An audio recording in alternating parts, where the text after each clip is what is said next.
नमस्कार, आप देख रहे हैं न्यूज 18 इंडिया। मैं हूं आपके साथ प्रीति रघुनंदन। लखीमपुर पर हल्ला और राजस्थान में मौन क्यों, आज इसी पर हम करेंगे बड़ी बहस। प्रधानमंत्री नरेंद्र मोदी ने आज एनएचआरसी के कार्यक्रम में मानवाधिकार को लेकर कई अहम बातें कही। पहली बात पीएम ने कही कि मानवाधिकार की व्याख्या कुछ लोग अपने हितों को देखकर करने लगे हैं। दूसरी अहम बात पीएम ने कही कि मानवाधिकार को राजनीतिक नफा नुकसान के तराजू से तोला जाता है। और तीसरी और सबसे अहम बात उन्होंने कही कि इस तरह का सिलेक्टिव व्यवहार लोकतंत्र के लिए नुकसानदायक है। बात निकली तो कितनी दूर तलक गई ये भी आपको बताएंगे और पीएम के बयान के मायने भी समझाएंगे। लेकिन उससे पहले सुनते हैं उन्होंने क्या कहा। हाल के वर्षों में मानवाधिकार की व्याख्या कुछ लोग अपने अपने तरीके से अपने अपने हितों को देखकर करने लगे। एक ही प्रकार की किसी घटना में कुछ लोगों को मानव अधिकार का हनन दिखता है और वैसी ही किसी दूसरी घटना में इन्हीं लोगों को मानव अधिकार का हनन नहीं दिखता। इस प्रकार की मानसिकता भी मानव अधिकार को बहुत ज्यादा नुकसान पहुंचाती है।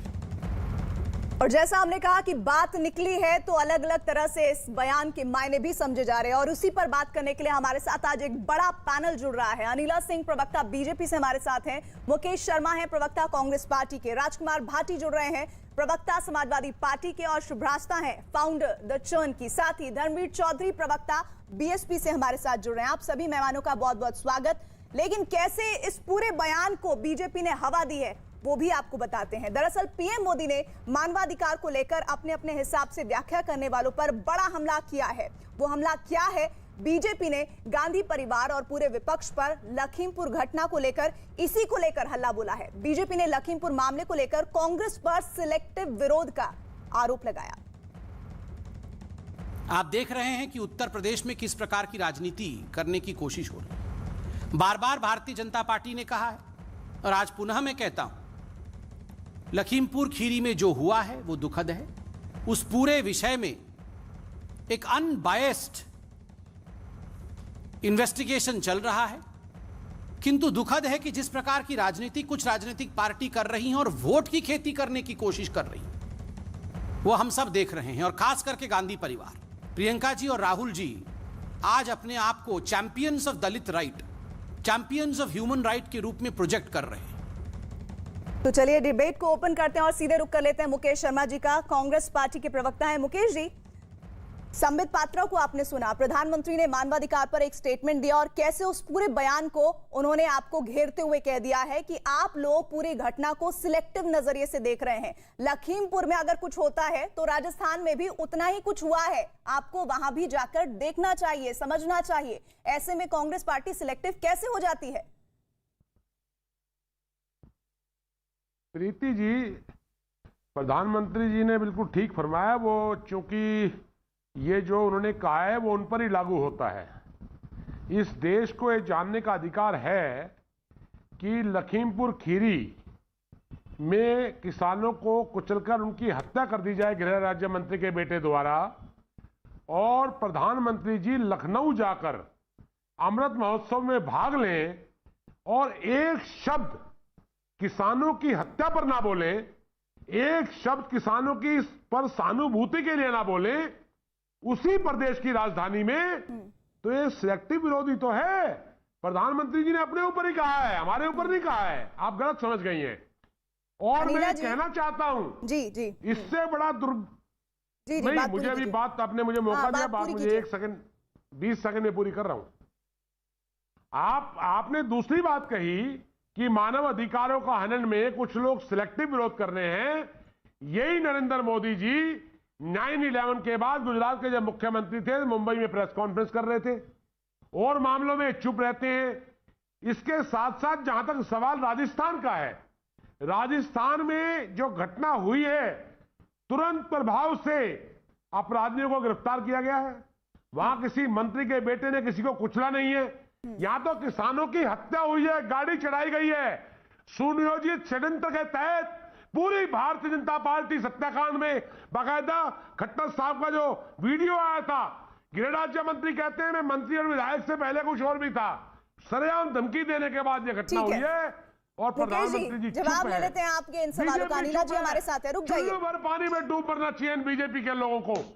चुल्लू भर पानी में डूबने के लिए कांग्रेस पार्टी के पास भी बहुत सारे मसले हैं, लेकिन अनिला जी जिन पर धारा 302 के तहत मुकदमा दर्ज हो, 10 लोगों की मौत हुई हो, जिस मामले में सुप्रीम कोर्ट को तल्ख टिप्पणियां करनी पड़ रही हो और 4 दिन बाद भी आप नोटिस जारी कर पाते हैं जैसे तैसे मुजरिम को। देखिए, ऐसा है कि सबसे बड़ी बात है कि लोकतंत्र में जनतंत्र जो है उसकी आवाज सबसे मजबूत होती है और उत्तर प्रदेश की जो जनतंत्र है वो योगी आदित्यनाथ जी के फैसलों के साथ खड़ी हुई है। इसलिए अगर विपक्ष ये सोचता है कि उसने बहुत हो हल्ला मचाया, उसके दबाव के अंतर्गत जो है आशीष मिश्रा के ऊपर कोई कार्रवाई हुई है, तो मैं ये कहूंगी कि दिल को बहलाने के लिए ख्याल अच्छा है गाले।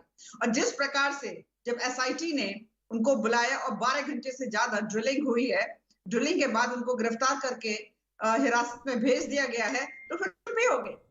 ये स्पष्ट हो गया था कि उत्तर प्रदेश में भारतीय जनता पार्टी की सरकार कानून का राज मानती है। चाहे अनिला जी, ये सब करने में कितना वक्त वक्त लगा आप लोगों को? ऐसे में कांग्रेस पार्टी या दूसरी पार्टियां आप लोगों पर आरोप लगा रही हैं कि आप लोग बहुत सिलेक्टिविज्म करते हैं। भारतीय जनता पार्टी की सरकार उत्तर प्रदेश में कांग्रेस या समाजवादी पार्टी के निर्देश पर नहीं है। यहाँ पर उत्तर प्रदेश में सरकार को क्या करना है, कैसे करना है, कि सरकार अच्छी तरीके से जानती है, परंतु जो उंगलियां उठा रहे हैं पहले वो हिसाब दे। मानव अधिकार के विषय में जो चर्चा करते हैं पहले वो हिसाब देते हैं और 1947 से लेकर राजस्थान में जो घटना हुई है तब तक का हिसाब किताब दे दे। और मैं हिसाब किताब देने के लिए तैयार बैठी हूँ। ये जो पिछले 4.5 वर्ष की जो हमारी सरकार रही है उत्तर प्रदेश में, लखीमपुर खीरी में भी जो कुछ हुआ है वो न्याय द्वारा आप मुझे रोक रही हैं? नहीं, बात पूरी कीजिए आप अपनी। जी, लखीमपुर खीरी में भी जो हुआ है, तो आपको लगता है कि जो भी इसके आरोपी है उन्हें दंडित नहीं किया जाएगा? क्या कानून अपना कार्य नहीं करेगा? कैसे कर रहा है, इसी पर तो सवाल विपक्ष उठा रहा है और विपक्ष सवाल उठा रहा है। राजकुमार भाटी जी, आप लोगों को जवाब देना चाहिए लॉ एंड ऑर्डर को लेकर। ये सीधे सीधे हमला आप लोगों पर किया जा रहा है कि पहले आप अपने शासन को चेक कीजिए फिर हम पर उंगलियां उठाइएगा। देखिए, जो प्रधानमंत्री का बयान है इस घटना को लेकर, मानवाधिकारों को लेकर, वो बहुत ही गैर जिम्मेदाराना, चिंताजनक और शर्मनाक है। एक देश के प्रधानमंत्री को इस तरह की बयानबाजी नहीं करनी चाहिए। उस बयान का सीधा सीधा अर्थ ये निकलता है कि विपक्ष लखीमपुर खीरी की घटना पर सवाल न उठाए। इनके मंत्रियों के गुंडे बेटे आम जनता को कुचलते रहे गाड़ियों से और विपक्ष सवाल भी न उठाए। ये जो कहना, देखिए, जब गांव में किसी का बेटा शराब पी के